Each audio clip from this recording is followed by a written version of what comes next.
Hello दोस्तों, नमस्कार आप सभी को। आप सभी का भाई मुकेश कुमार चैनल स्पेशल से आप सभी का वेलकम करता हूँ और स्वागत करता हूँ। और अभी मैं फ़िलहाल जो ड्यूटी में हूँ और अभी जा रहा हूँ छत के ऊपर, है ना। जो कि क्योंकि काम मेरा उधर ही चल रहा है कि जिधर आप लोगों को दिखाया था कि हवा की वजह से हम लोग का जो बाउंड्री का नुकसान हुआ था, वो उधर ही काम चल रहा है ना। अभी मैं आया हूँ सामान लेने। ठीक है, चलो टोपी पहले लगा लूँ और बाद में मैं चश्मा भी लगा लेता हूँ, है ना।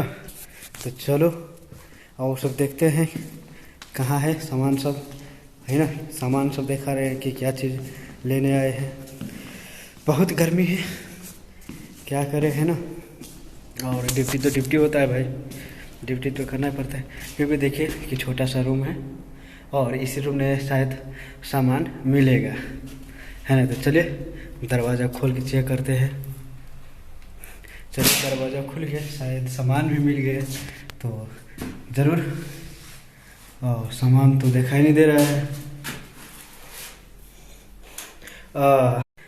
मिल गया सामान, तो देखिए सामान इधर पड़ा हुआ है बाल्टी में।